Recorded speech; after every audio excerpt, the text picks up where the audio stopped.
안녕하세요. 네. 자, 일단 강의 계획서를 잠깐 보면, 시험은 이제 오늘 본 것처럼 예습 형태로 시험 보시는 거예요. 그게 복습이 아니라, 그러니까 미리 시험 보고, 진도 범위에 맞춰서 시험 보고, 그 다음에 이제 강의 핵심 위주로다가 짧게 하고, 이런 식으로 해서 이제 강의를 끝내려고 하는데, 15회로 잡혀 있고, 시간은 오늘 문처럼 동일하게 8시 40분부터 9시 40분에 특별한 하정 없는 하고 그렇게 하기로 하고, 예, 그렇게 하기로 하고, 웬만하면 요 진도 범위에 맞춰서 할 거예요. 그래서 주로 그런 거죠. 주로 그렇게 내고, 마지막 이제 파이널은 100점짜리로 볼 거예요. 100점짜리로다가 먼저 시험 보고, 강평하고, 핵심 판례 설명하고, 추가 프린트 특히 위주로 해가지고, 이렇게 해서 짧게 나갈 거예요. 그래서 이제 자기 공부할 시간을 많이 늘려주려는 취지로 이렇게 이해하시면 되겠어요. 자, 교재는 순환 따라온 것과 동일하고, 다만 이제 기출문제 분석 자료를 이제 나눠드렸는데, 기출문제 분석 자료는 여태껏 우리 법무사 시험에 나왔던 게 어떤 쟁점으로 나왔는지가 쭉 망라돼 있어요. 그걸 참고하셔가지고 예측할 수도 있거든요. 그러니까 선생님도 예측하지만 본인 스스로도 공부하다 보면 스스로 감이 있을 수가 있어요. 그러니까 그런 것도 기대해 볼 만하기 때문에 그 뒤편으로 갈수록 좀 자세하게 좀 이렇게 구체적으로다가 짧게 쟁점을 설명드렸어요. 그러니까 참고하셔가지고 앞에다가 이렇게 딱 붙여놓고 이게 이제 양면이지만 단면으로 해가지고 이렇게 복사해서 단면으로 해서 한눈에 볼 수 있게끔 그런 방법도 있어요. 그렇게.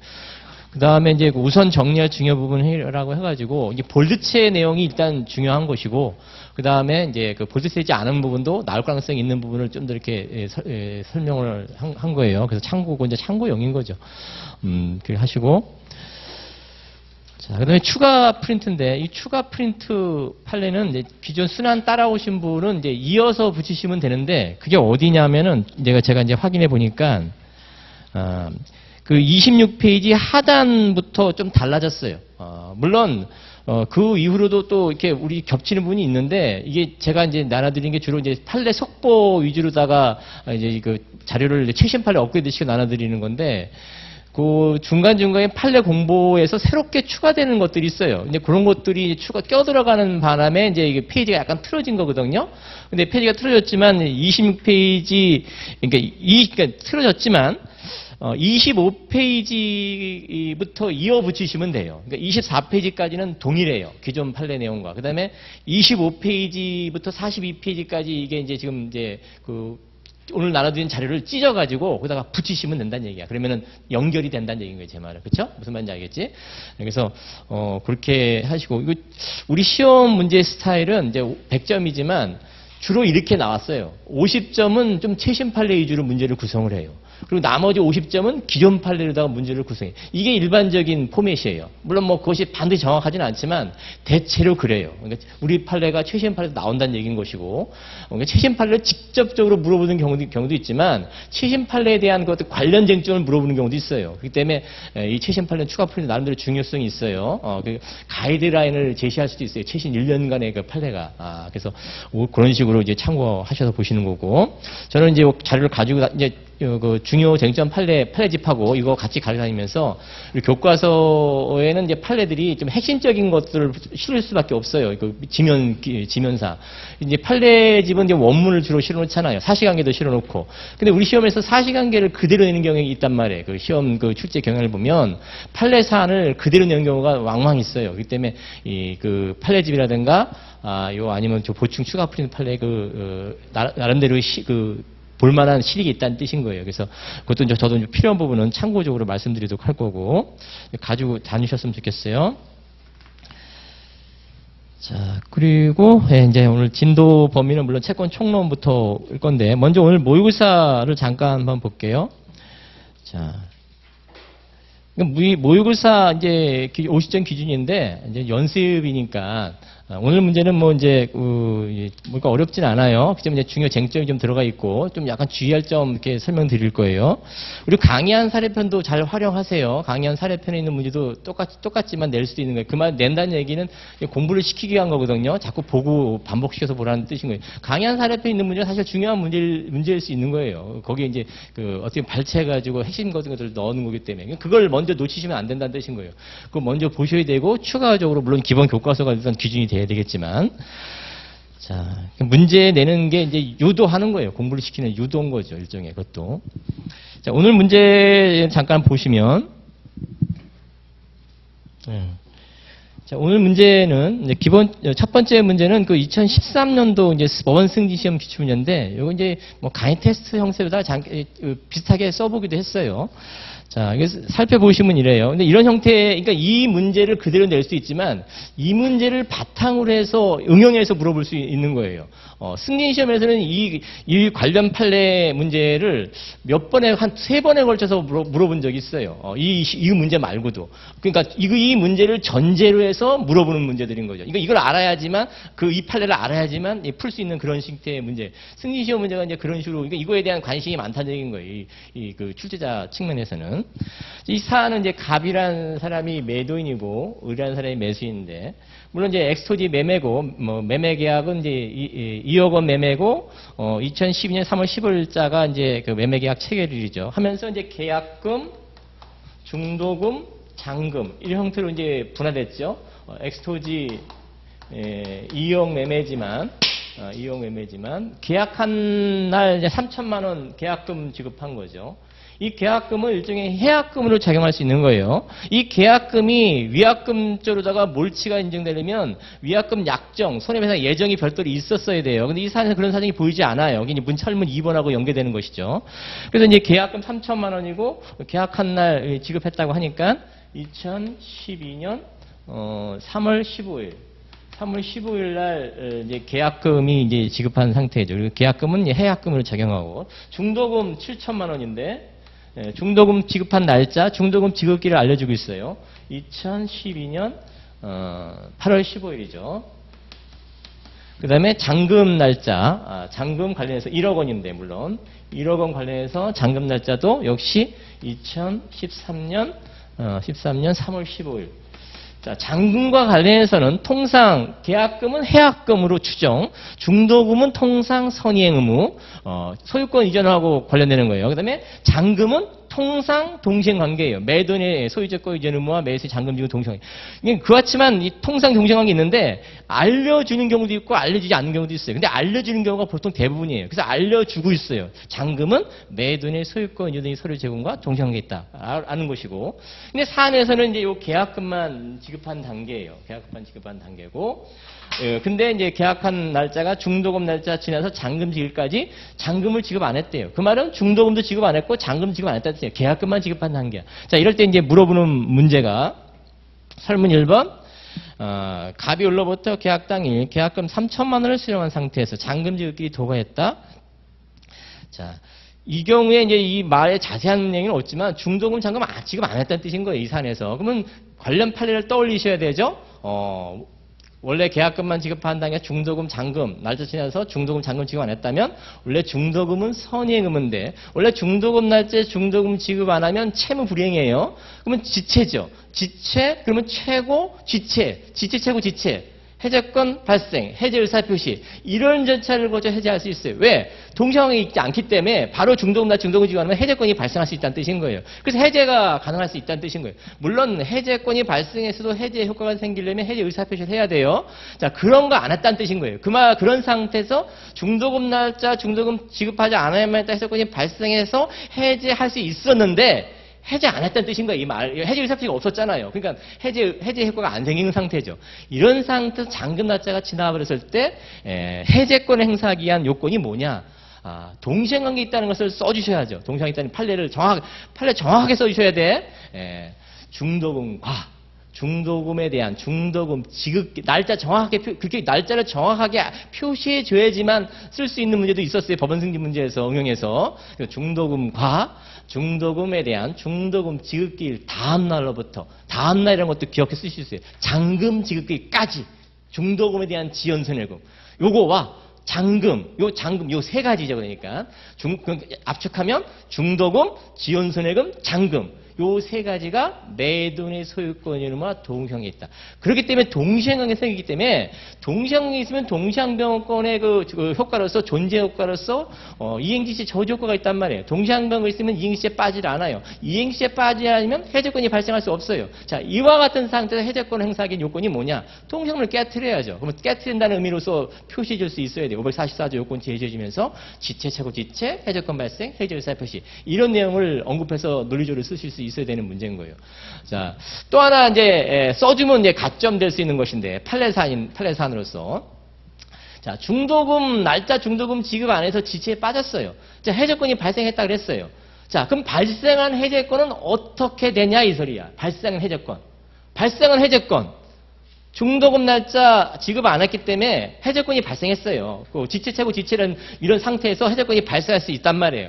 자, 그럼 발생한 해제권은 어떻게 된 거냐라는 거예요. 자, 우리 판례는 이런 식으로 설명을 해요. 잔금 날짜 지나는 순간 발생한 해제권은 소멸한다고 봐요. 이미 발생한 해제권은, 그러니까 이 사람이 해제 의사표시가 중도금에 대한 해제 의사표시로 가는 게 아니라 새로이 발생한 동시행관계에 터잡아서 지체, 세고 지체라는 절차를 거쳐갖고 해제권 발생시킨 다음에 그에 따른 잔금과 관련된 동시행관계에 있는 부분과 관련된 잔금뿐만 아니겠죠 물론 중도금도 동시행관계에 생기기 때문에 그와 같이 동시행관계에 있는 부분을 깨트리는 상태에서 해제권이 발생해서 해제 의사표시가 인정되는 것이지 중도금에 대한 그 선의행 불이행에 따른 발생한 해제권에 의해서 해제 의사표시 해가지고 해제 효과가 생기는 경우가 아니란 뜻인 거예요, 제 말은. 그걸 써주면 가점이 될 거다. 이 문제가 똑같이 물어본다면 발생한 중도금 불이행에 따른 발생한 해제권은 잔금 지급기를 도가는 순간 동시항병이 생기기 때문에 이미 발생한 중도금 불이행에 따른 해제권은 소멸하고 새로이 해제권을 발동시키기 위해서는 동시항병을 깨트려야 된다. 이런 식의 논의를 써서 주신다면 완벽한 답안이 될 거예요. 그러니까 그런 걸 말하는 거예요. 또 하나 이 문제에서 이제 쟁점에서 이제 그런 얘기를 써줬는데 사실 해제는 합의해제, 크게 합의해제, 그 다음에 565제. 565제를 약정해제로 표현하기도 해요. 물론 565제가 조문에 있어요. 조문에 있지만 별도 약정하는 경우도 있단 말이에요. 약정은 당연히 조문에 있는 거 다시 한번 확인하는 의미의 약정해제겠죠. 약정해제라는 표현을 쓰기도 해요. 근데 이제 565제 해제 이렇게 쓰시면 돼요. 그러니까. 그래서 합의해제, 565제 해제, 그 다음에 법정해제. 이 세 가지가 크게 두 개 있는 거예요. 자, 이 사안에서 이제 해제하기 취할 조치가 뭐냐 이렇게 물어봤어요. 자, 그러면 해제는 크게 세 가지가 있는데 합의해제는 새로운 계약이기 때문에 합의해제하는 어떤 내용이 있어야 돼. 근데 합의해제한다는 건 내용이 없어요. 그러니까 합의해제는 아닌 거죠. 근데 이제 탈락이야. 자, 또 하나는 565제 해제요. 자, 565제 해제도 가능한 사안이에요. 왜? 어느 일방행위에 착수가 없어요. 계약금만 지급한 단계예요. 그렇기 때문에 당연히 그 매도인 같은 경우에도 당연히 그 해제할 수 있어요. 525제 해제할 수 있어요. 근데 굳이 해제할 필요 있어요? 자기가 계약금 100 상환하면서 굳이 해제할 필요 있어? 왜? 다른 특별한 사정도 없어. 더 비싸게 주고 사겠다는 나타난 것도 아니야. 자, 계약금을 100을 물어주고도 낳는 장사가 되는 그런 상황도 아니라고 이 사안에서. 그렇기 때문에 굳이 525제 해제 요건을 갖췄어요. 해제할 수 있어요. 그렇지만 굳이 그렇게 할 필요 없다라는 뜻인 거예요. 쟁점 그런 얘기 써준 거야. 그러니까 남는 건 뭐예요? 법정 해제 문제죠. 그러니까 법정 해제, 이 채무에 따른 해제 문제죠. 특히 544조 동시항변일 때 지체에 빠뜨려서 해제할 수 있는 경우. 이런 경우에 대한 얘기를 써주는 거예요. 물론 이제 시간 관계상 못 써줄 가능성이 높아요. 근데 써준다면 분명히 가점 받을 거예요. 왜? 이 사안에서 분명히 해제할 수 있는가? 특정하게 하고 물어보지 않아요. 해제는 근데 세 가지가 있다고. 합의해제, 525제 해제, 법정에 있을 수 있다고. 자, 어느 쪽에 해제는지 언급해주면, 물론 이제 시간도 따져봐야 되겠지. 그러니까 그런 쟁점이 있을 수 있다라는 뜻인 거예요, 제 말은. 더 디테일하게 살펴본다면. 자, 나머지 설문 2번, 이게 설문 1번은 이제 그렇게 해결하는 식이고, 설문 2번 같은 경우가 이제 이게 뭘 물어보는지 모를 수 있는 문제였어요. 이 당시 때 문제는. 자, 위약금 약정에 따른 몰치 약정이 인정되겠냐라는 거예요. 자, 계약금만 지급하는 계약금이 해약금으로 작용해요.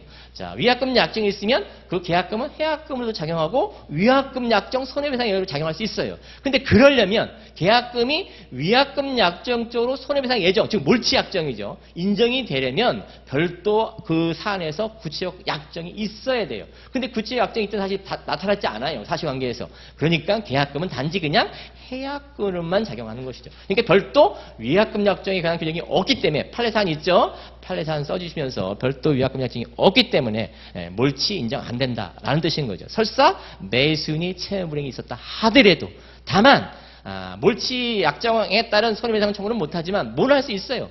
일반 법리에 따라서 이행입배상, 실례입배상은 청구할 수 있는 거예요. 물론 별도 입증해야 되겠죠. 라는 것이요. 위약금 약정이 있으면 그 손해배상 예정된 금액만 청구할 수 있는 거예요. 손해배상으로 쪼로서. 원래 해제가 되면 원상회복 그다음에 손해배상이 있을 수가 있잖아요. 이 손해배상 관련해서 위약금 약정이 없으면 실손에 입증해야 되고 이 실손이라는 것이 이행입배상, 실례입배상을 말하는 거예요. 근데 위약금 약정이 있었으면 별도 입증, 손해배상 발생했다는 걸 입증할 필요 없이 바로 그냥 약정된 금액을 바로 청구할 수 있는 거예요. 근데 그러려면 위약금 약정이 있어야 된다는 얘기예요. 사실관계에서. 그런 약정이 보이지 않잖아요. 그러니까 바로 그냥 몰치는 못한다라는 뜻인 거죠. 별도 실손을 입증해서 청구에 들어가야 된다라는 뜻인 거죠.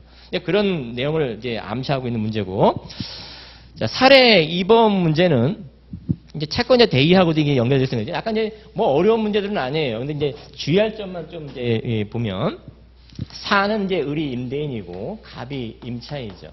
자, 임대인 그다음에 임차인이죠.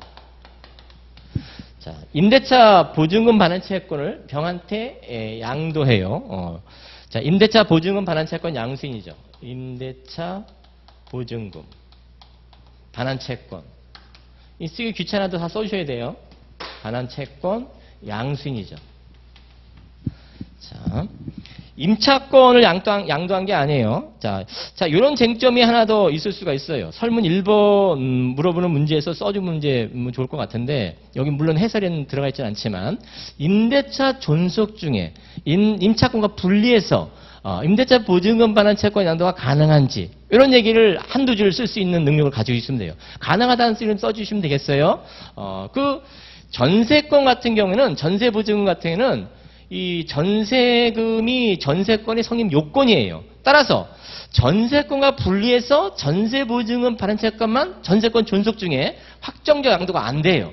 근데 임대차 보증금은 임대차 계약에서 임대차 보증금이 성립 요건이에요? 아니에요. 차임 지급이 요건이야. 그러니까 보증금이 없어도 된단 말이에요. 그래서 임대차 관련해서 임차권과 분리해서 임대차 보증금 반환 채권을 일종의 장래 채권 양도로 가능하다라는 식으로 써주시면 되는 거예요. 전세 보증금은 안 돼요. 전세 보증금은 전세권의 성립 요건이기 때문에 따라서 전세권과 분리해서 전세 보증금 반환 채권만 확정적 양도는 안 된다. 언제 양도 가능하다 그래? 정지조건부, 조건부 채권 양도가 가능할 뿐인 것이죠. 전세권 관련해서는. 그렇죠?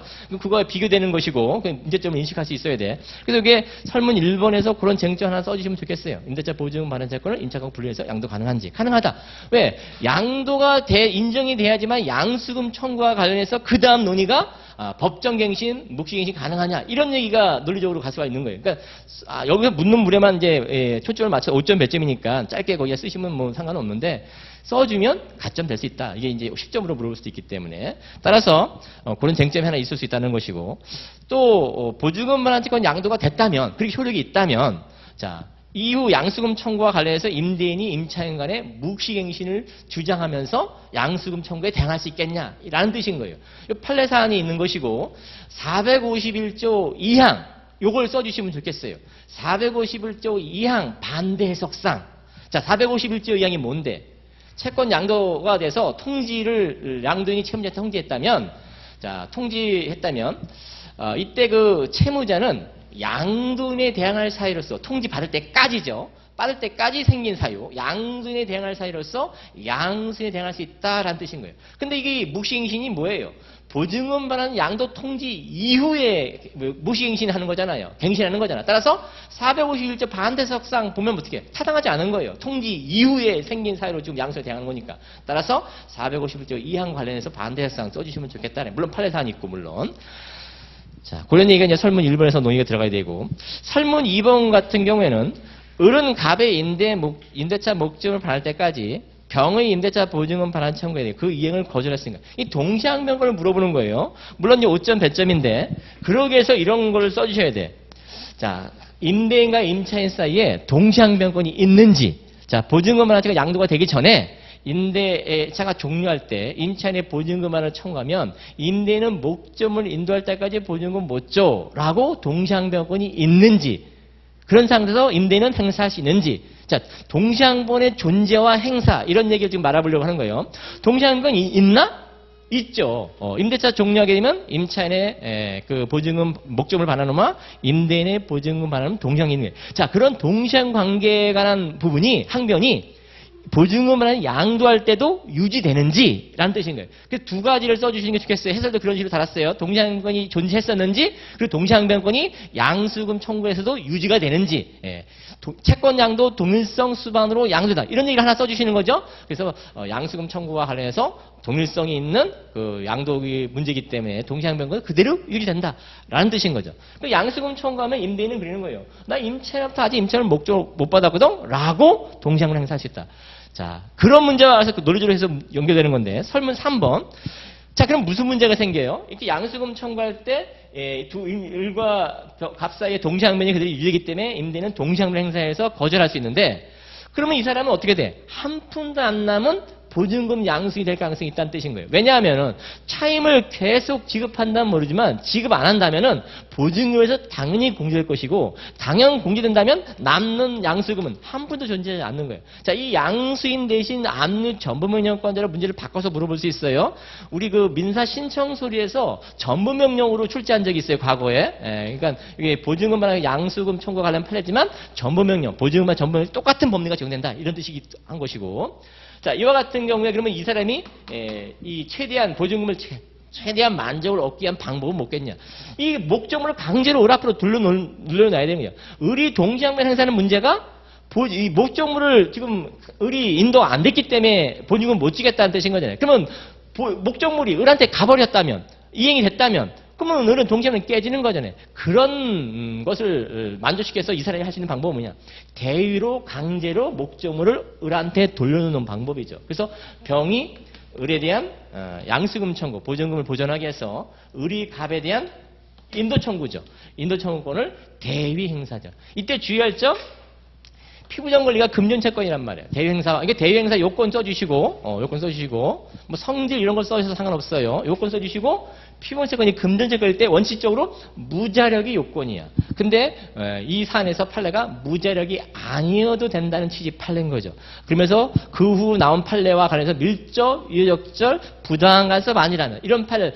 원래 금전채권이면 무자력이 요건이에요. 근데 이 판례, 당해 판례, 89년도 판례인가 아마 그런데 이 판례에서는 무자력이 아니어야 된다, 이렇게만 판시했다고. 구체형 내용을 설치 안 했어요. 근데 그 후 나온 판례가 이게 금전채권이라 하더라도 원래 무자력이 요건인데 예외적으로 피원채권과 피의대행으로 서로 밀접하게 관련되어 있고, 피의대행을 행사하는 것이 자기 피원채권을 행사하는데 유효적절한 수단이고, 그리고 이 대위권자가 피의대행으로 해서 부당한 간섭 아니라면 이 사안이 그렇다 이렇게 보인다는 거야. 그러면은 무자력이 아니어도 된다는 판례, 이렇게 써주시면 되겠죠.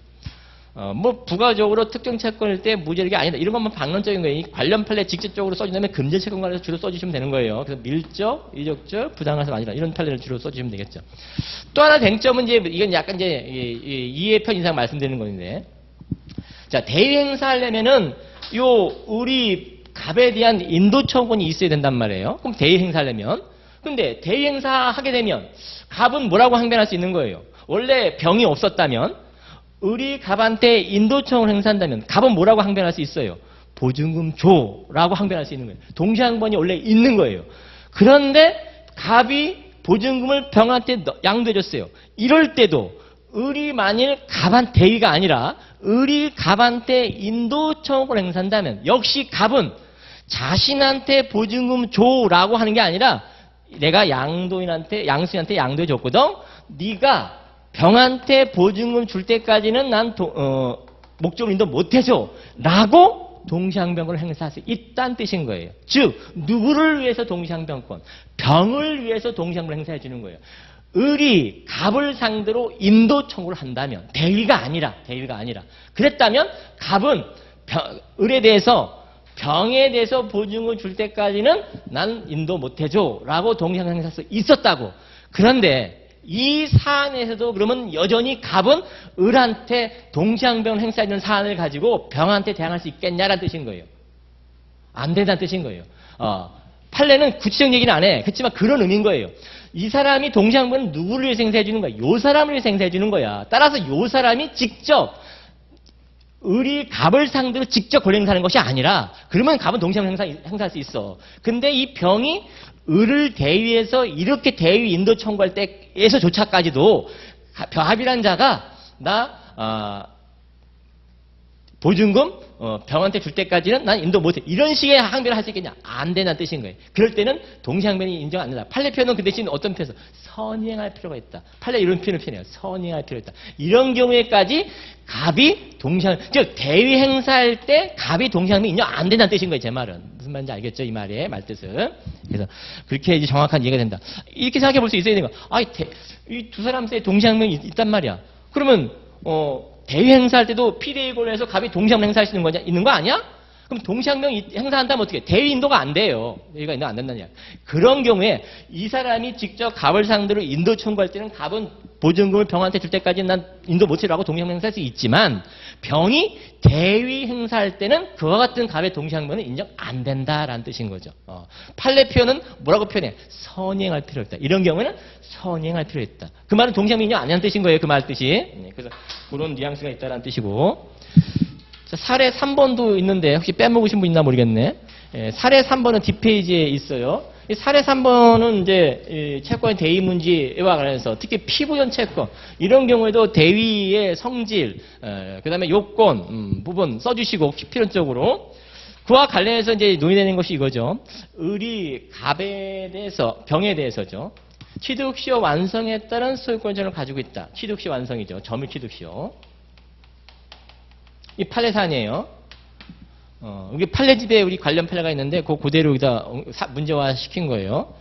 요 병이, 그러니까 을이 병의 취득시효 완성에 따른 소유권을 가지고 있죠.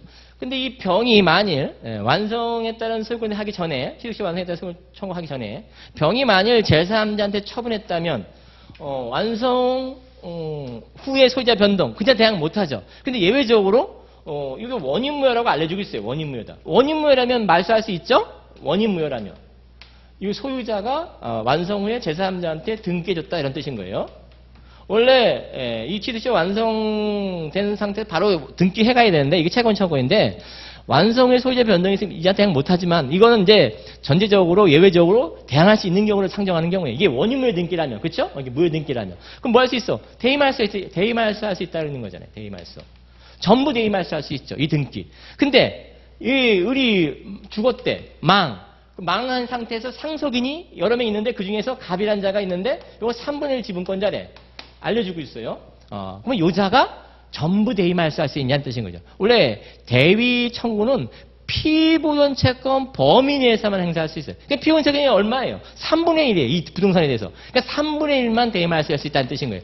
3분의 1을 넘어서는 부분은 보존의 필요성이, 판례는 보존의 필요성이 없다는 표현을 써요. 그 말은 이게 만약에 법원의 판결을 물어본다면 판례는 보존의 필요성에 대해서 언급하고 있지만 보존의 필요성이 없으니까 뭐 각하죠. 그러니까 3분의 1 범위에서는 인용받을 수 있어요. 하지만 3분의 1을 벗어나는 말소 부분에서는 각하될 수 있다. 이런 얘기를 쓸 수 있으면 되는 거예요. 만약에 혹시 법원의 판결을 물어본다면 3분의 1 범위에서는 인용 가능하지만 3분의 1을 벗어난 대위말소는 각하될 수 있다. 이렇게 쓸 수 있으면 되겠어요. 물어보는 문제는 보존의 필요성, 판례 원문에 충실해서 물어보고 있지만 자, 이렇게도 물어볼 수 있고 이걸 응용해서 이렇게도 물어볼 수 있어요. 자, 을에서 갑으로 매매가 있었고 예를 들어서 갑에서 다시 A, B, C가 공동 매수했다. 공동 매수. 이렇게도 물어볼 수 있어요. 각각 지분이 3분의 1이다. 막 이렇게 제시해 주면서 이때 A라는 자가 갑의 을에 대한 이 소유권 있는 청구권이죠. 이걸 전부 대위 청구한다면 법원의 판결은 이렇게 물을 수 있어요. 역시 자기 지분 한도에서만 인용이고 자기 지분을 벗어난 분의 이전 등기, 대이전 등기 청구는 각하다. 이런 얘기를 쓸 수 있는데요. 보존의 필요성이 있다 없다 이런 식의 논의를 하면서 물론 전제적으로 둘 다 대의소송의 성질 써주고 제3자 법정소송 담당을 써주고 또 그 다음에 피분채권의 존재, 이행기 도래, 그 다음에 보존의 필요성, 그 다음에 채무자의 권리 불행사. 요건 소송 요건, 당사자 적격한 소송 요건이고 흠결되면 각하고 피의의 권리 요건은 본원에 관한 요건이고 대의소송에서 흠결되면 기각이고 이런 걸 선제적으로 짧게 쓰실 수 있는 능력을 갖추고 있어야 돼요. 네, 그런 걸 이제 연습시키는 문제라고 생각하시면 되겠어요. 자, 이렇게 이제 문제는 간단하게 보고 일단 진도를 좀 나가 볼게요. 자, 진도 부분은 이제 채권 총론인데 일순환보다는 좀 짧게 나가요. 그리고 핵심적인 거 위주로 이제 봐요. 자, 우리 교재는 물론 이제 채권 총론이 이 페이지는 281페이지인가 이렇게 돼 있어요. 보험 이런 건 안 보셔서 시험하고는 관계 없다 그랬어요. 다만 이제 282페이지 이제 바로 가보시면 이 특정물 채권, 특정물 매매를 기본적으로 잡고 가시면 돼요. 자, 이와 관련해서 효과 부분에 채무자의 성간지 의무 이런 얘기 관련된 판례 약간 주의해서 보시면 된다 그랬어. 물론 이것도 이제 가치가 좀 떨어졌어요. 왜 가치가 떨어졌냐면 이걸 판례를 이제 보고하는 이유가 임대차와 관련해서 임대차 종료할 때 임차인의 목적물 인도 의무와 관련해서 성간지 의무 요게 이제 시험 문제가 나올 가능성이 있기 때문에 이제 그때 문제가 나오면 이 374조죠. 요걸 이제 언급해 주면서 임차인의 성간지 의무가 있다. 이런 얘기 이제 언급해 줄 가치가 있는 거예요. 근데 그게 우리 시험에 나와 버렸어요. 그 전환차 판결이. 그 화재 1층에서 임차 목적물에 화재가 나서 임차 외부분에 연소가 됐을 때 이 부분이 그 전환 판결에서 우리 시험에 나와 버렸다고 최근에. 그러니까 이게 이제 가치가 좀 떨어졌어요. 자, 그래서 이제 어떤 측면에서 이걸 좀 봐주시냐면은, 자, 이제 임차인의 성간지무와 논의하는 건데, 그럼 또 이런 것도 있죠. 임대인이 임대차와 관해서 보호무가 있는지, 도난 방지 의무, 임차인의 어떤 생명 신체에 대한 보호무가 있는지 없다라는 게 우리 판례 입장이죠. 임대차에서 임대인은 목적물 사용 수익할 의무, 임차인은 차임 지급 의무. 이게 주된 급부무지 임대인의 별도 보호무가 없어요. 오히려 임대차 종료할 때 임차인의 이제 성간지 의무가 있을 수가 있죠. 그래서 실익은 뭐죠? 쌍방, 임대차 종료하기 전에 쌍방 귀책 사유 없이 화재 등으로 목적물이 소실했을 때 누가 성간지를 부담하냐? 원칙, 임차인이 성간지를 부담한다. 임차인의, 임대인의 귀책이 있음이 명백하지 않는 이상 임차인이 성간지를 부담한다. 그럼 보증금에서 이제 그 손해배상을 이제 공제하고 남은 것만 임차인에 돌려주고 이런 문제인 거란 말이에요. 자, 그래서 임차인 성간지가 있고 오히려 임대인은 보호무 이런 게 없고 성간지 보호무 이런 게 없단 말이에요. 원칙적으로 생명신체에 대한 보호무 이런 게 없단 말이에요. 근데 이게 이제 최근 관련 판례가 있어서 이것도 좀 가능성이 좀 약한 이유가 숙박계약이죠. 숙박계약 판례가 하나 있죠. 이 숙박계약과 관련해서 보면 우리 관련 추가 프린트에 가보시면은 10페이지부터 11페이지 나와 있는 판례가 있어요. 숙박계약, 일시임대차죠. 그러니까 일시임대차가 일반적인 민법상 임대차와 공통되는 점도 있지만 다른 점도 있다. 그 다른 점을 이 판례에서 부과시키면서 어떤 얘기를 해요?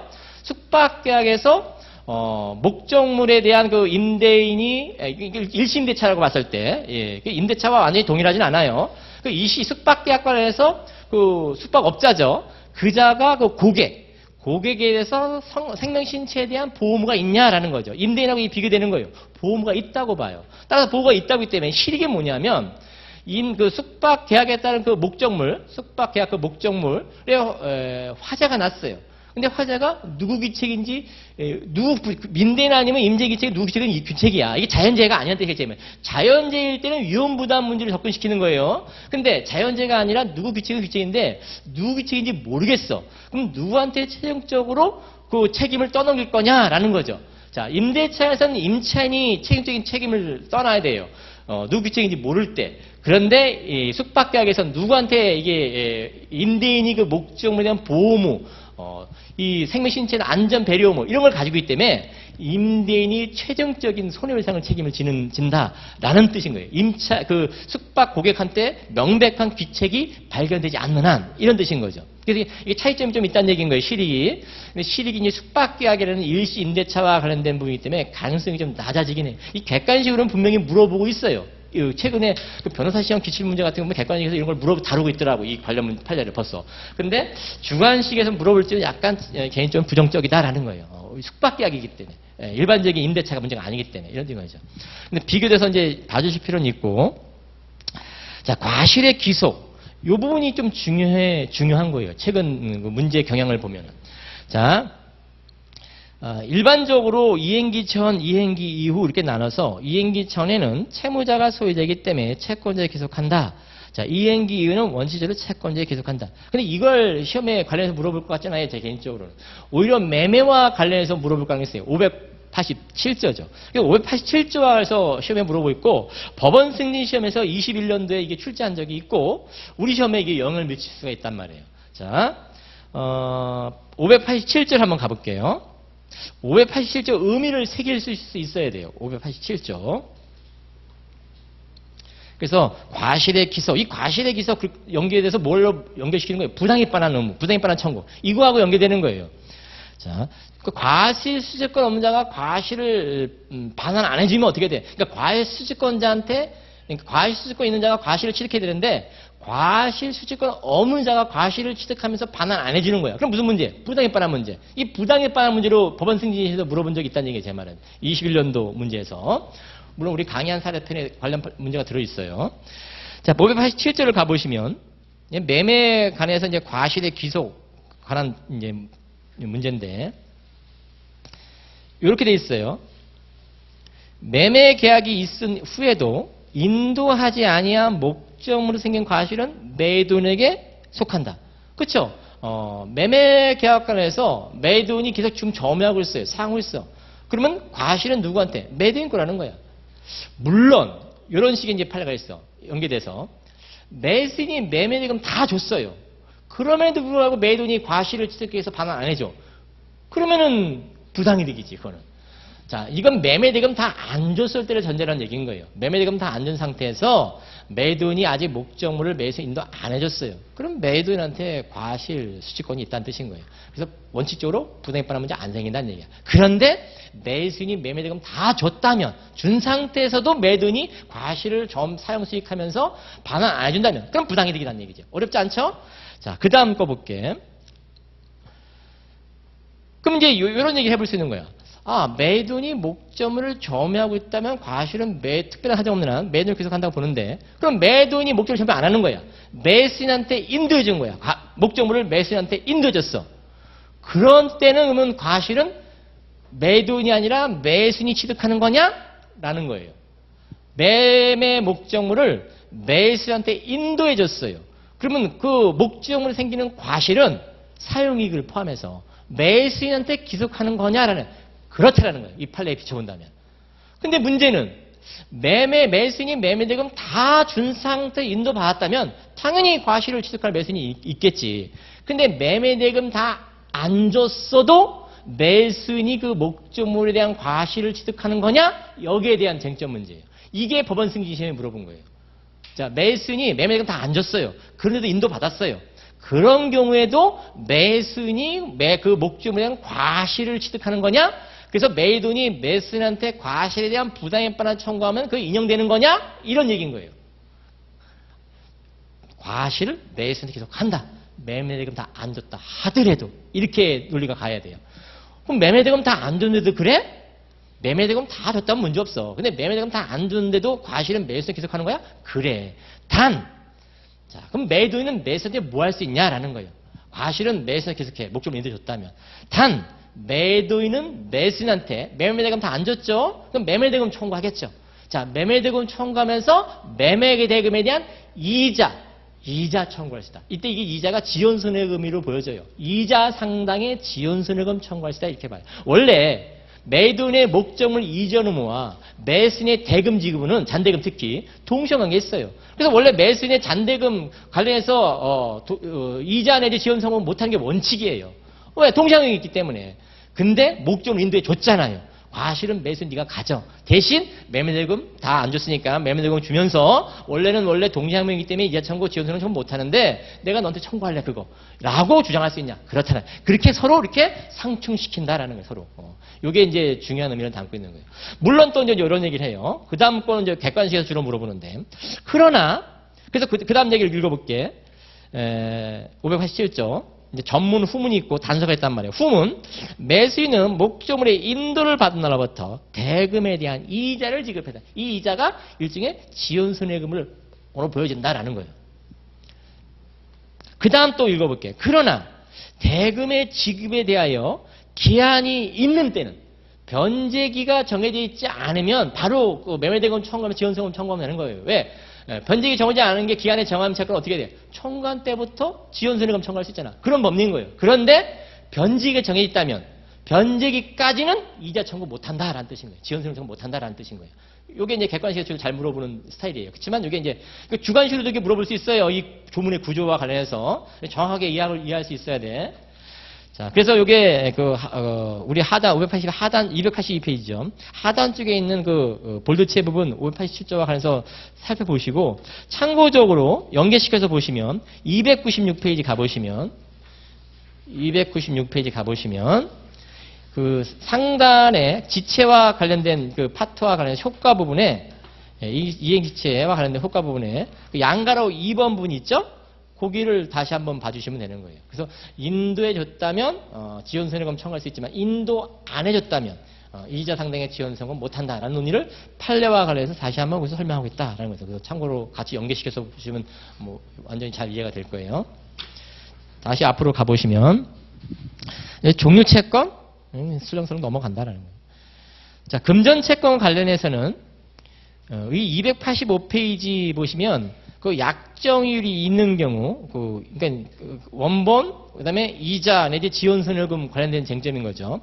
자, 이와 관련해서 우리 시험에서는 2017년도에 법무사 2차 시험에서 이 관련된 쟁점을 물어봤고, 이 법원행시도 2020년도에서 이 관련 쟁점을 물어봤어요. 뭐 짤막한 쟁점이긴 하지만 우리 물론 강의한 사례편에 법원행시 문제는 실어놨어요. 자, 법무사 시험 문제와 관련해서 이걸 또 그런 식의 문제를 물어볼 것 같지는 않아요. 그렇지만 이게 응용해서 물어볼 수 있어요. 그래서 먼저 우리 법무사 시험에서 어떤 식의 문제가 나왔는지 일단 알아야 되고, 그런 다음에 그것이 어떻게 응용될 수 있는지 그 밑에 박스 판례예요. 자, 분명히 말씀드리는 것은 이 박스 판례는 해제와 관련된 원상회복, 특히 매도인이 매수인에 대한 그 계약금 반환, 중도금 반환, 원상회복 의무와 관련된 판례예요.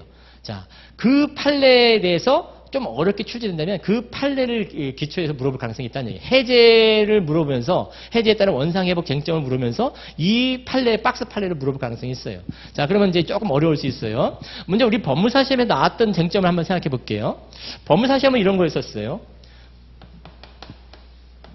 자, 갑이 대여자, 금전 대여, 그러니까 금전 수비 대차죠. 그러면 차용인. 대여인, 차용인 이런 얘기죠. 대여인, 금전 돈 빌려준 사람, 차용인인 거죠. 돈 빌려간 사람. 자, 돈 빌려준 날짜, 대여일. 그 다음에 변제기를 정해줬어요.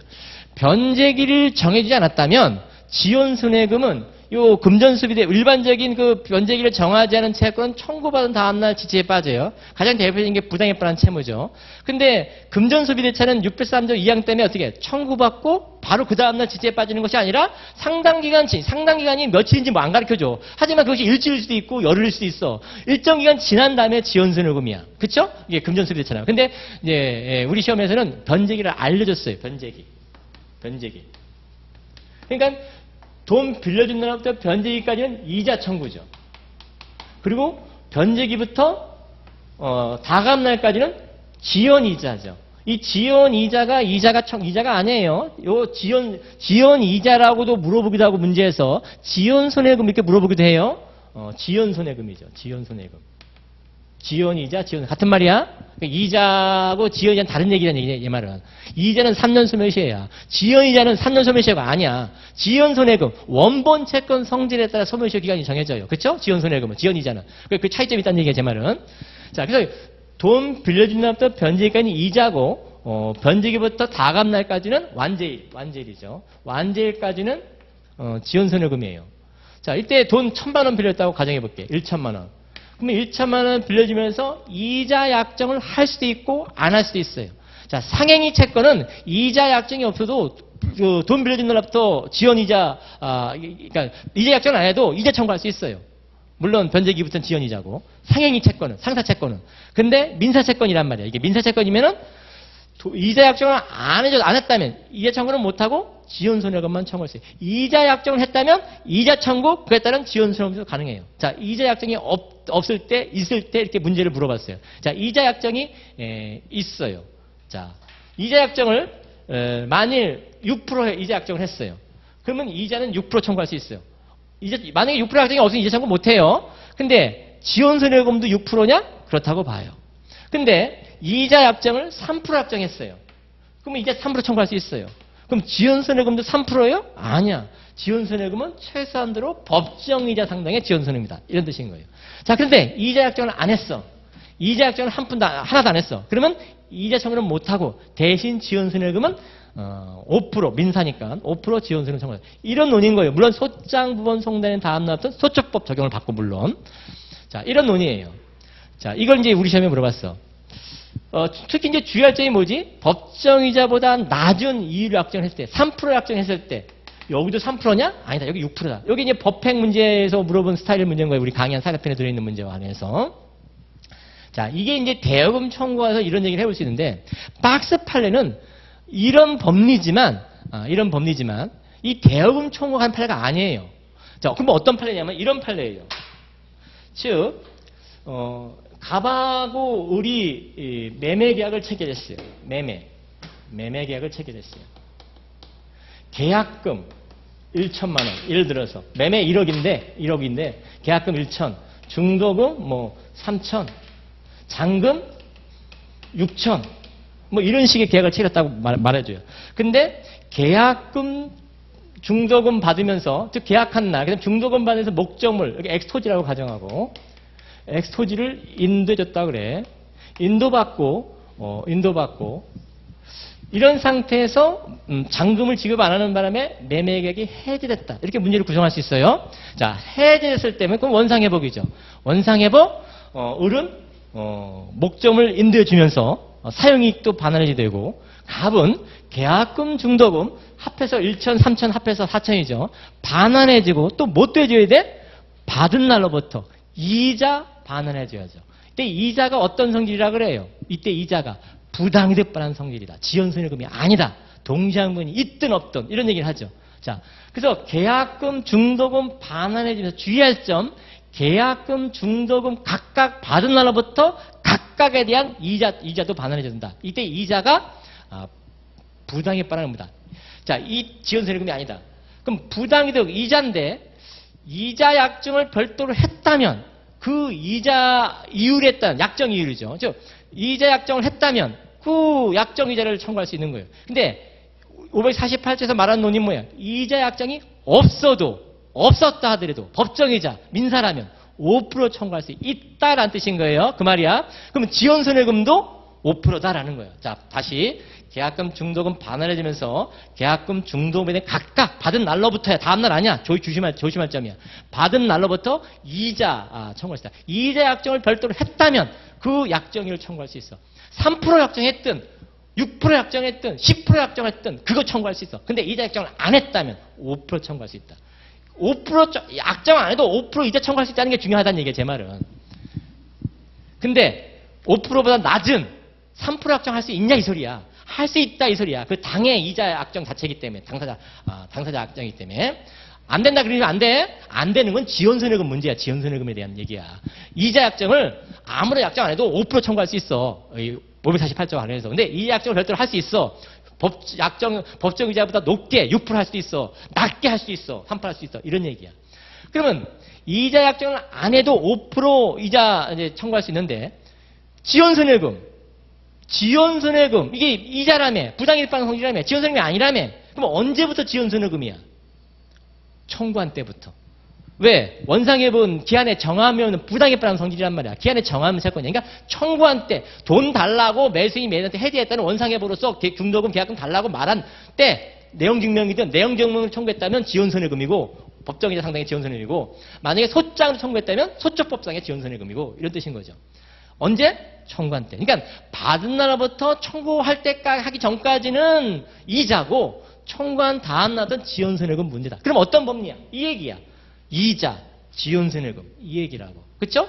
똑같은 얘기를 여기서 이제 얘기하는 거야. 이 법리를. 이자에 대해서 별도 약정 없어도 법정이자 청구할 수 있어요. 일반 대여금 채권이 아니기 때문에. 그 지원선액은 어떻게 돼? 그 법정이자 상당의 지원선액을 청구할 수 있어. 언제부터? 청구한 때부터. 청구한 때부터. 그럼 만일 당사자가 여기 3% 약정을 했어. 계약금 등록금 3% 반환액 했어. 그럼 지원선액은 3%야? 라는 논의인 거야. 아니다 이 소리야. 최소한으로 법정이자 지원선액 5%다 이런 얘기야. 6% 약정했어. 할 수 있지 당사자가. 보통 그렇게 안 해 근데 할 수 있는 거야. 해제 매매계 우리 해제하게 되면 아무런 약정을 하면 5% 청구할 수 이자. 근데 약정 높게 할 수 있고 낮게 할 수 있다는 얘기야. 자, 높게 했다면 역시도 6% 지원선액금이야. 근데 시험 문제에서 어떻게 물어보겠어? 3% 약정했다 이렇게 물어보겠지. 해제에 관해서 계약금 중등에 대한 반환 관해서 3% 약정했다. 그럼 지원선액금도 3%냐? 있어요. 아니다, 5%다. 요게 이제 물어보겠지. 해제와 관해서. 해제에서 이게 물어볼 수 있는 얘기야. 주의할 점은 지원선액금 청구한 시점이 언제라고? 청구한 때부터. 청구한 때. 그것이 내용증명을 청구할 수도 있고, 내용증명을 청구할 수도 있고, 아니면 소장 부분, 소장으로 청구할 수 있죠. 내용증명을 청구했다면 이제 요 법리지. 법정이자 상당의 지원선액이겠지. 근데 만약에 소장으로 청구했다면, 연시 2% 이렇게 뭐 얘기할 수 있겠죠. 그런 지원선액금 얘기를.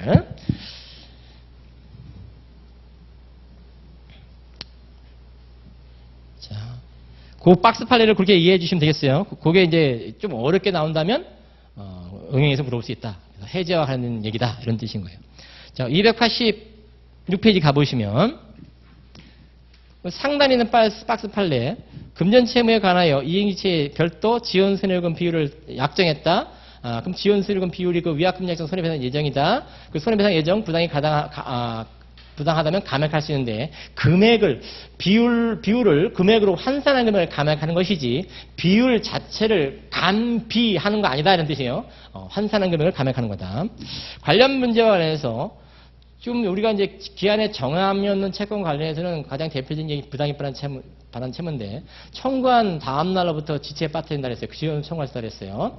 자, 확정된 지원선액금. 이 확정된 지원선액금, 그러니까 원금 1억에 대한 6% 해서 지원선액금, 그래서 한 3년치 합해보니까 지금 확정 지원선액금이 나올 거 아니에요. 그러니까 확정된 지원선액금을 별도로 청구하는 거야.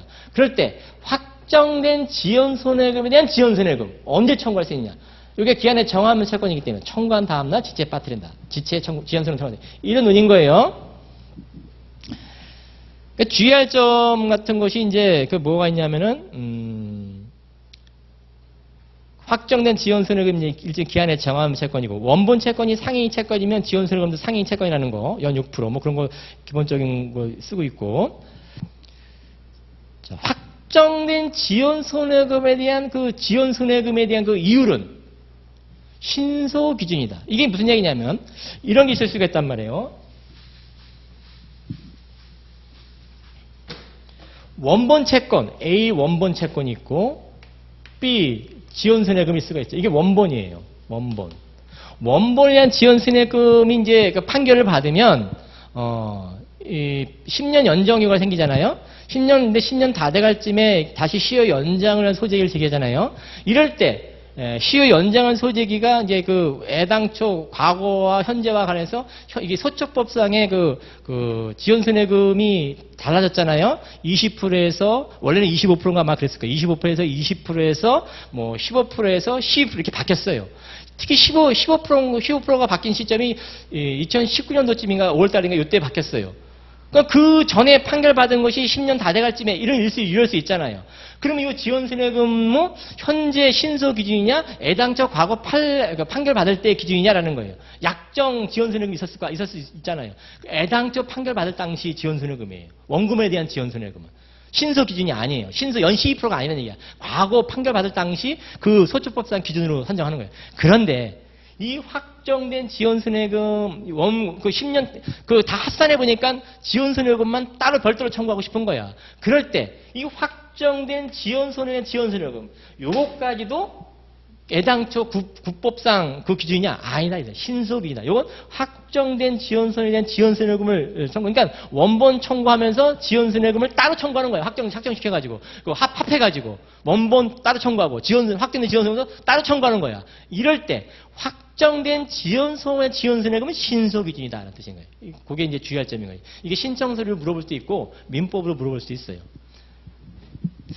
그런데 이제 또 하나 주의할 점은 뭐냐면 동그라미 2번 관련된 얘기인데 이 동그라미 2번은 우리 판례집에 이거 관련 판례가 있는데 그 사실관계를 좀 한번 봐두실 필요가 있어요. 아니면 설명을 들으시든지 우리 판례집에도 요 관련 판례가 있는데 요 우리 교재에는 짧게 설명해 놨잖아요. 이건 이제 무슨 얘기냐면 이런 얘기예요. 예를 들어서 이 사실관계가 이제 원래 이랬어요. 갑이라는 자가 을이라는 자한테 A라는 원본을 청구하고 그에 대한 지원세액금을 청구했어요. 근데 이 갑이 을에 대한 요 채권 관련해서요, 요 B라는 지원세액금 쭉 한 8년치 따져보니까 예를 들어서 요 원본이 원래 2억이었는데 지원세액금은 연 12몇 프로 이렇게 있었는데 그것을 다 따져보니까 확정된 지원세액금이 한 1억 정도 돼. 그럴 수 있지. 예. 요 확정된 지원세액금만 병한테 양도한 거예요. 이 확정된 지원세액금만 원본은 아니고 A라는 원본은 아니고 B만 양도했어요. 자 그런 상태에서 이 병이 을을 상대로 B를 청구하면서 확정된 지원세액금이지 청구하면서 그에 따른 지원세액금을 또 청구했어요. 이 확정된 지원세에 대한 지원세액금 신소 기준이죠. 근데 이 사람이 이 을을 상대로 요 확정 지원세액금 이걸 이제 원금이라고 보는 거예요. 이 확정된 지원세액금을 소치하예요. 그리고 요것만 달라 그래. 확정 지원세액금만 달라 그래. 이럴 때도 신소 기준으로 연 12%냐 이 소리야. 아니다라는. 이런 경우에는 12%가 아니고 그럼 아예 청구 못하는 거냐? 아예 청구하지 못하는 건 아니고 지원세액금은 5%다 이렇게 말해요. 5%다 이때는. 일반 민사라면. 무슨 말인지 알겠죠? 그래서 신소 기준 연 12%가 아니라 10% 청구는 못하고 지원손해금에 대한 지원손해금만 청구했다면 이거 소치했다면 그럼 요게 12%는 아니고 5% 아예 그럼 지원손해금 못하는 거냐? 그것도 아니고 5%는 인용해줬다 이런 뜻인 거예요. 그게 정확한 판례 내용이에요. 그래서 사실관계를 좀 봐주시면 좋겠고 나머지 이제 이자 청구 이런 것들 쭉 넘겨가면서 현재 이게 이자 제한법상의 그 이자가 있고 대부업법상의 이자가 있을 수가 있어요. 자, 요게 법원 승인 시험에서 출제한 적이 있고 좀 난이도가 높게 출제했고 특히 선이자 공제 문제와 관련해서 우리 시험에도 물어볼 가능성이 있어요. 이게 법원 승인에 물어봤기 때문에 근데 우리 시험에 그렇게 어렵게 물어볼 것 같지는 않고 법원 승인 문제는 굉장히 어렵게 물어봤어요. 굉장히 계산 문제가 굉장히 어려워요. 그렇지만 그 법리를 좀 써줬다면 합격권에는 들어갔을 거라고 보여져요. 왜? 답을 맞춘 사람이 거의 없었을 것이기 때문에. 근데 이게 어떤 법리에서 움직이는지는 알아가셔야 되지 않나 이렇게 싶어요. 그래서 먼저 이자제한법의 최고 제한 이율 물론 알려주겠지만 알려주지 않으면 현행법상 연 20%예요. 이게 종전 24%에서 최근에 개정이 돼가지고 대통령령이 법이 개정된 건 아니고 대통령령이 개정된 거죠. 그래서 현재 대통령을 정하는 최고 제한 이율은 대부업법이든 이자제한법이든 다 연 20%다. 이렇게 알고 있으면 되는 거예요. 기본적으로. 물론 알려줄 가능성이 높아요. 최고 제한율은 요거다라고 알려요. 근데 알려주지 않더라도 알고 계시면 된다 했어요. 최고 현행법상 기준으로는 연 20%다. 자, 그런 얘기에서 이런 얘기를 하지. 그러면 제한율을 원래 그 이자제한법 최고 제한율이 20%인데 그 제한율을 초과해서 약정을 한다면 연 20% 약정을 했다면 그럼 무효예요. 자, 그 무효인데 요 103조 위반으로 봐요. 자, 이자제한법 제한율을 초과해서 약정하면 무효고 그 103조 위반으로 봐요. 그럼 103조 위반으로 보면 반환 청구할 수 있나? 원래 불법원임금료 본문에 해당하면 반환 청구 못해요. 근데 뭐가 또 있어? 단서가 있죠. 단서에 해당한다면 수익자에게만 불법성이 있다든가 또는 불법성 비교론에 의해서 수익자의 불법성이 급여자의 불법성이 현저히 크다면 현저히 커요. 그러면 반환 청구할 수 있다 그래요. 이 724 단서. 그래서 우리 판례는 단서 적용을 시켜서 반환 청구할 수 있다고 봐요. 반환 청구권이 있으니까 상계도 가능하다. 이런 식의 얘기를 해요. 자, 상계 가능하고 반환 청구권이 있으니까 먼저 이자 충당하고 남는 게 있으면 원본 충당도 가능하다. 이런 얘기를 해요. 자, 기본적으로 알고 있어야 되는 것이고. 그래서 반환 청구할 수 있다. 수익자 불법성 비교론 내지는 취입에서 사실 단서 적용시켜서, 그러니까 단서 적용 내지는 유추 적용시켜서 반환 청구할 수 있다. 이렇게 보시고. 자, 그럼 반환 청구권이 있는데 288페이지 그 하단 박스 밑에 동그라미 2번 이하죠. 그럼 부당히 반환 청구권이 있다는 얘기야. 자, 또 하나 논의는 요게 이자제한법의 최고 제한일을 초과해서 약정하면 무효인데 그 초과 지급했다면 물론 반환 청구할 수 있지만 부당히 반환 청구할 수 있지만 또 뭣도 가능하냐면 불법 선배도 가능하다 그래요. 자, 불법 행위가 되냐 이런 얘기도 하는 거예요. 얘기도 되는 거예요. 불법 행위가 된다 이런 얘기야. 즉 이게 이자제한법에 처벌 규정이 있어요. 제한일을 초과해서 지급했다면 반환 약정까지 처벌 규정이 있는 것 같지는 않아요. 근데 반환 약정하고 초과 지급했다면, 초과 지급 받아갔다면 받아간 사람을 처벌하는 규정이 있어요. 지급한 사람을 처벌하는 규정은 없어요. 받아간 사람을 처벌하는 규정이 있어. 그러니까 받아간 사람한테 피해자가 뭐 할 수 있다는 얘기야. 부당히 반환 청구도 하고 불법 선별도 가능하다는 얘기야. 경합한다. 자, 부당히 반환 청구가 있다 해서 불법 행위가 성립 안 하는 거냐? 성립한다라는 거야. 이게 이제 그 관련 판례 내용이에요. 그게 동그라미 2번. 그래서 경합한다. 또 하나는 동그라미 3번. 선의자 공제 문제죠. 요거 이제 그 법리를 제가 한번 순환 때 말씀드렸죠. 법리. 법리는 이런 거였단 말이에요. 예를 들어서 갑이라는 자가 을이라는 자한테 1억 원을 빌려주기로 약정했어요. 1억 원을 빌려주기로. 근데 실제로는 1억 원을 을한테 간 게 아니라 선의자 명목으로 공제해요. 뭐 공증료나 이 공증비용 이런 것도 다 선의자에 해당한다고 봐요. 원래 공증을 해두면 나중에 안 갚으면 바로 그 집행권원에게 해서 집행할 수 있잖아요. 강제 집행할 수 있잖아. 자, 그런데 이 갑이 채권자가 자기 편의를 위해서 그렇게 하는 건데 그 공증료 비용을 돈 빌려가는 사람한테 차용이한테 떠넘기는 거예요. 자, 그런 거 다 뭘로 본다? 선의자로 본다. 그래서 그런 식의 이제 판례들이 좀 있는 거예요. 그래서 선의자 명목으로 1억 원에서 2천만 원을 떼어요. 예를 들어서 선의자 명목으로 여기 뭐 공증료 이런 거 다 포함시켜가지고 선의자로 명목으로 2천만 원을 떼어요. 그런 상태 실질적으로 을한테 간 건 얼마예요? 8천이죠. 그러면 이 선의자 2천만 원이 이게 이자제한법의 제한일을 초과했냐, 초과하지 않았냐라는 판단하는 기준은 1억 원을 갖고 따지는 거냐, 1억 원에 대한 최고 제한율이 이자제한법 관련해서 연이 20%죠? 20%와 관련해서 계산할 거냐, 아니면 실제 수령한 8천만 원 갖고 따질 거냐, 이런 얘기야. 실제 수령한 8천만 원 갖고 최고 제한율을 따진다. 그러면 얼마 나오겠죠? 계산해서 예를 들어서 이거에 대해서 이제 계산해서 뭐 돈 빌려준 때부터 변제기까지 이자가 적정 이자가 나올 거란 말이야. 이 적정 이자를 이걸 기준으로 해서 금액이 나오면 그 금액 2천만 원 관련해서 이게 만약에 적정한 금액이 1,200이라고 가정해 볼게. 예를 들어서 그러면 적정 이자가 1,200만 이자를 받았어야 되는데 변제기까지 따지겠죠. 그런데 2천을 선의자로 받아간 꼴이잖아. 그럼 얼마를 초과해서 받아간 거야? 800을 받아간 거죠. 이 800은 어디서 공제할 거냐 이 소리야. 실제로 수령한 8천만 원에서 공제할 거냐?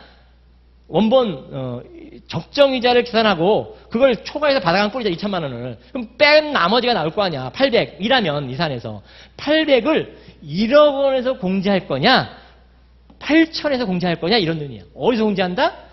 실제로 수령한 여기 아니라 애당초 약정한 1억에서 공제한다. 그러니까 1억에서 공제하니까 얼마가 남는 거예요? 변제기까지는. 800을 공제하니까 9,200이 남겠죠. 9,200에 대해서 그 다음에 이제 이자를 계산하는 것이죠. 지연손해금 계산하는 거예요. 이런 논의라는 거예요. 그래서 그 판례 표현을 동그라미 3번 관련해서 봐두셔야 되고, 이게 추가 프린트에도 설명이 잘 돼 있는 게 있어요. 여기 추가 프린트에도. 자, 우리 추가 프린트 판례를 한번 이제 확인해 보면 15페이지, 추가 프린트 15페이지 설명이 잘 돼 있어요. 우리 교재 289페이지 3번에 있는 요 판례는 짧게 설명이 되는데, 물론 핵심은 들어가 있어요. 근데 그거보다 설명이 좀 더 잘 돼 있는 게, 제가 설명한 대로 그대로 설명 잘 돼 있는 것이 15페이지 들어가 있다. 특히 판결로지 1번. 15페이지 판결로지 1번, 2번 둘 다 봐주시면 좋겠어. 판결로지 2번은 선의행 판결 관련 얘기야. 자, 피담보 채무를 자기가 다 갚았다고 그녀가 말소 청구를 하는데, 확정된 피담보 채무겠지 물론. 아직 남아있는 상태야. 이러면 기각시킬 거냐 이 소리야. 그게 아니라 조건부 판결 내려진다. 먼저 네가 나머지 아예 안 갚은 거 갚은 다음에 등기를 말소하라. 이런 식의 조건부 운영 판결 내려준다. 라는 식의 판례. 그것도 같이 알아두시면 좋겠어요. 판결로지 1번, 2번 다 같이 보신다. 판결로지 1번 선의자 공제에 관한 최신 판례인데 설명이 잘 돼 있다라는 거죠. 그걸 한 번 더 읽어봐 주시면 된다. 제가 설명드리는 것을 이해하고 있으면 뭐 읽어가는데 어렵지 않아요. 선택채권 넘어간다. 자, 좀만 더 할게요. 채권의 효력 가보시면, 자, 채권의 효력, 이 중에서 책임이 한정되는 채무와 관련해서, 물론 채무 없는 책임, 물상보증인 제3취득자, 이런 것도 참고적으로 기본적으로 개념적인 받으시는 거고, 책임이 한정되는 채무, 상속 관련해서 한정승인, 한정승인 시험에 나올 가능성이 있어요. 물론 이제 친족 상수법이 뭐 요즘 최근 이제 나오는 경향이 있는데 안 나올 가능성이 좀 더 높아요. 근데 나온다면 한정 승인을 낼 가능성이 있어요. 한정 승인 관련 전압 판결 내지는 요런 청구 취지 내지 우리 청구 취지를 우리 한번 물어본 적이 있어요. 한정 승인 관련해서 민사 신청 서류로다가 이걸 좀 조심 있게 봐주셔야 돼요. 이 개념 정의 같은 걸 좀 봐주셔야죠. 책임이 한정된다는 것이지 피상속인이 남겨준 재산 범위 내에서만 채무를 이행하라라는 법 놓는 거죠. 그러니까 책임이 채무는 전액 지급 인용 판결을 내려줘요. 채무와 관련해서. 근데 책임이 한정된다. 즉 피상속인이 남겨둔 재산 범위 내에서만 그 의무를 이행하라. 이런 식의 놓는 것이죠. 채무가 한정되는 게 아니에요. 책임이 한정돼요. 자, 채무 불이행에 관한 일반적 요건은 390조고, 자, 그와 관련해서 이제 이행 보조자. 원래 채무자의 채무이행, 고유과실 귀책, 이와 관련해서 이제 채무에 따른 해제, 손해배상 논의인데, 자, 이행 보조자, 채무자는 아닌데, 이행 보조자의 고유과실이 채무자의 고유과실로 봐서 채무이행 손해배상 책임이 인정되겠냐, 해제가 인정되겠냐, 이런 논의인 거죠. 그렇다라는 거죠. 391조 조문을 쓸 수 있으면 되겠고, 관련 판례와 관련해서는 293페이지 가보시면, 이때 그 이행 보조자, 지시 감독 관계가 있다면 이행 보조자이기도 하면서 피용자이기도 한 거예요. 근데 지시 감독 관계가 없다면 이행 보조자죠. 자, 이행 보조자로서 391조 문제다라는 거죠. 그래서 지시 감독 관계가 반드시 있어야 되는 건 아니다와 관련된 그 본류체 판례가 있다. 그래서 판례가 임대차와 관련 판례이기 때문에 좀 더 신경 써서 본다라는 거죠. 자, 임대인이 그 목적물 사용 수익할 의무가 있어요. 자, 이와 관련해서 임대인이 그 목적물에 어떤 하자가 있기 때문에 수리업자한테 수급인이죠. 도급을 줬어요. 이때 수급인의 귀책으로 이행 보조자를 보는 거예요.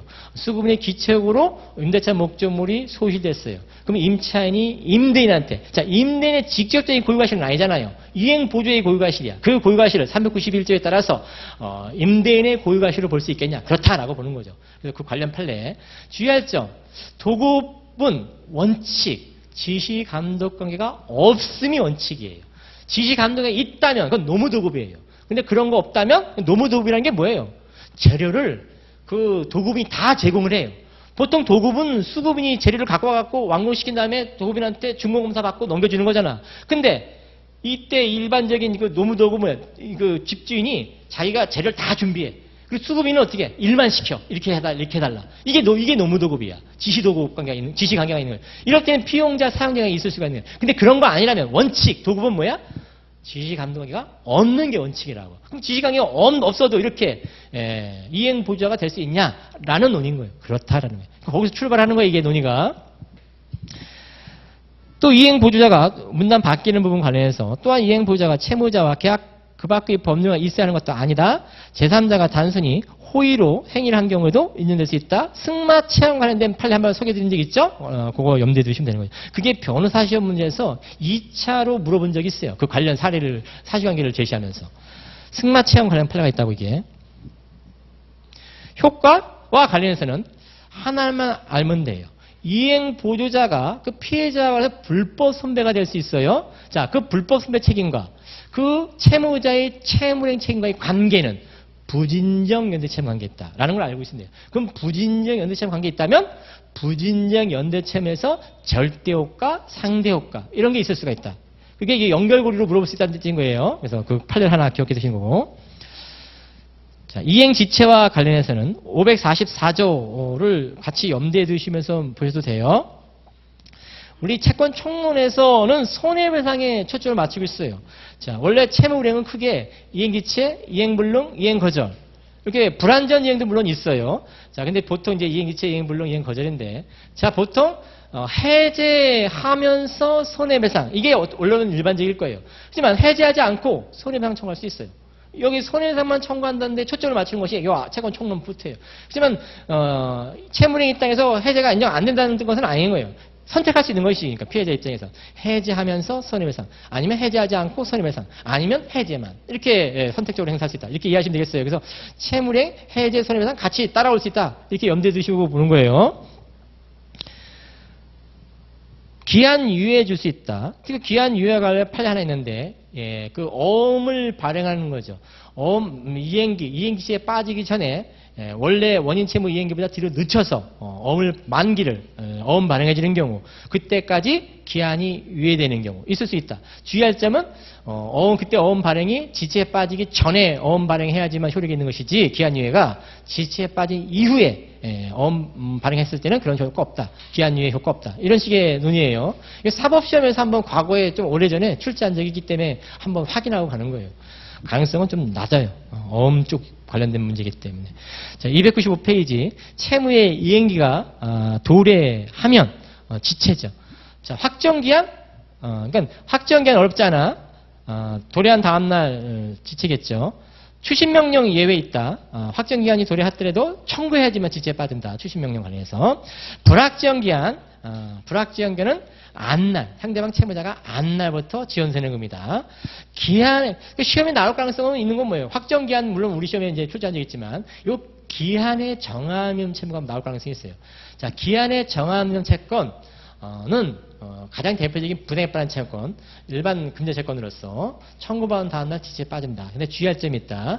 금전수비대차는 개인 간에 돈 빌려주는 변제기를 정하지 않은 그런 금전수비대차는 603조 2항 때문에 청구받고 상당 기간 지나야지만 그때부터 지연세금 청구할 수 있다. 이런 논인 거예요. 이게 신청서류로 물어볼 수도 있어요.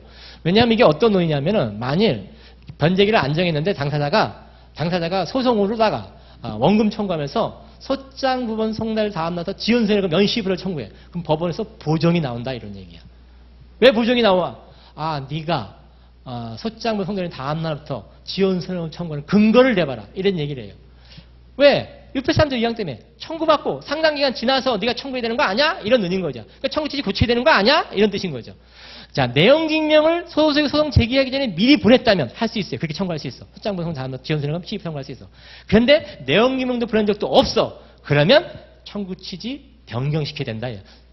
소장 송달을 받고 뭐 일주일 이후부터 지연세금 지급하라 이렇게 바꾸든지 열흘 있다가 지급하라 바꾸든지 이렇게 바꿔줘야 된다라고 보정이 나온다라요. 그게 원칙인 거예요. 보정 내야 되는 게 원칙인 거예요. 사실은 잘못된 거니까 잘못된 청구치니까. 자, 그런 얘기를 하고 또 하나 이제 시험에 나올 가능성이 있는 것이 양수금 청구죠. 기한에 정하면 채권을 양도받는 경우죠. 이 경우에 만약에 대항 조건 당연히 갖춘 상태 양수금 청구한다면 당연히 그때도 양수금 청구한 다음 날부터 지연세금 청구할 수 있겠죠. 근데 아직 대항 조건을 못 갖췄다면 언제부터? 대항 조건 갖춘 시점부터 청구했다 하더라도 소송 청구했다 하더라도 대항 조건 갖춘 시점부터 지연세금이 인정된다. 이런 논인 것이죠. 자, 기한을 이행하지 않는 것이 이부팔 것. 이게 이제 이행지체 관련 요건과 관련된 얘기인 건데 이 동시항변권 관련 얘기는 이제 뒤에 별도로 보고 여기 채권 가압류와 관련된 판례가 있어요. 채권 가압류. 자, 채권 가압류가 되게 중요한 쟁점인데 예를 들어서 갑이 을이 병에 대한 채권. 요게 이렇게 해볼게요.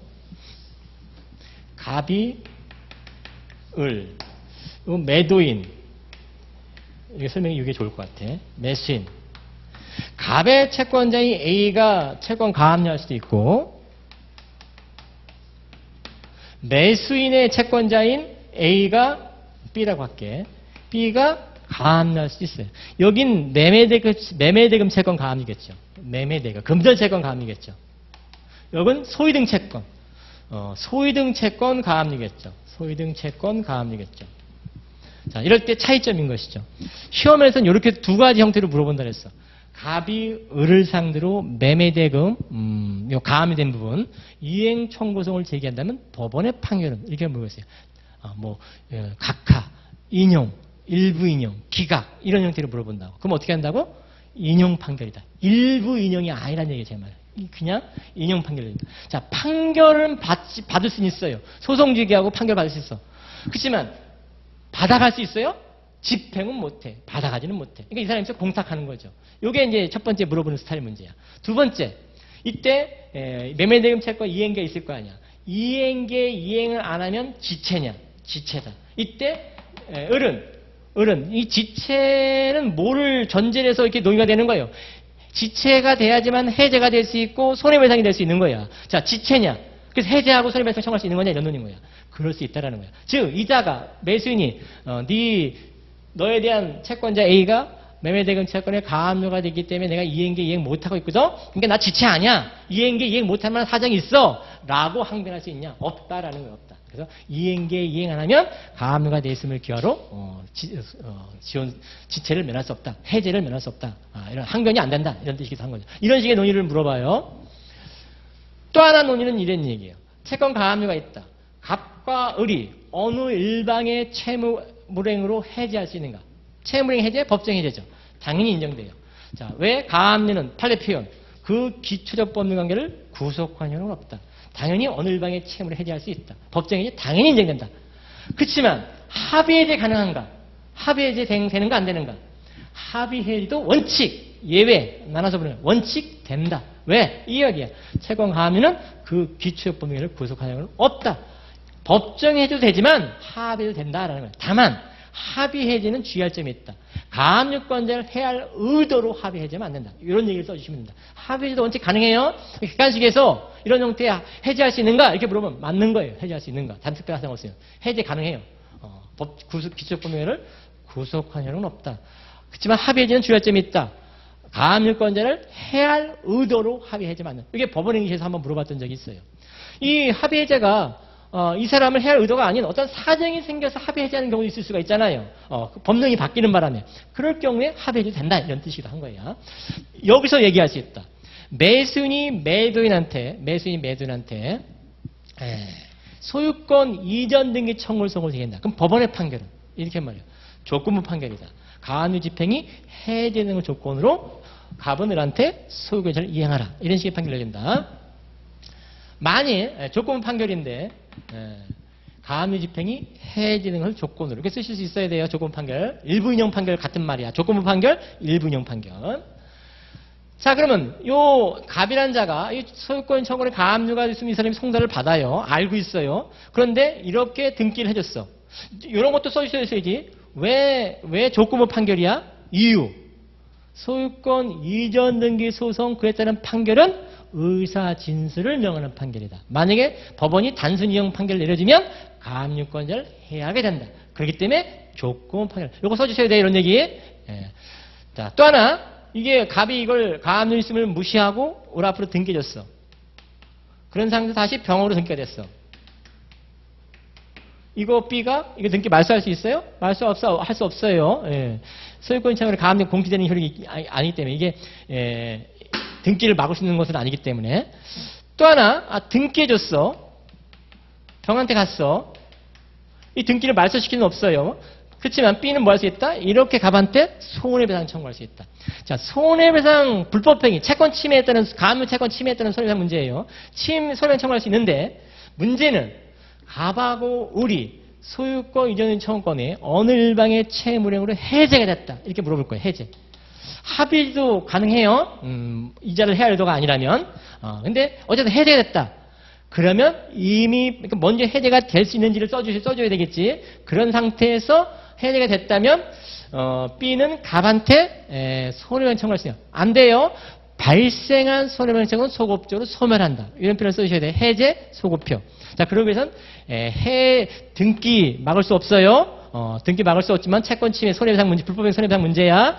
불법 손해배상 문제 해제할 수 있는가? 이 법정 해제를 물어볼 수 있고 합의 해제를 물어볼 수 있어요. 합의 해제만 좀 조심하면 돼. 이제는 해야 할 의도만 아니라면 합의 해제도 가능하다고. 이 경우에도 똑같은 얘기를 하는 거야. 똑같은 얘기. 매매계약 해제겠지. 자, 그럴 때 해제가 된 상태에서 발생한 채권 침해에 따른 소송 문제도 소급적으로 소멸한다. 이런 얘기를 써주시면 되겠어요. 연결시켜갖고. 자, 잠깐 쉬었다가 297페이지 동시항변권 이렇게 보도록 할게요.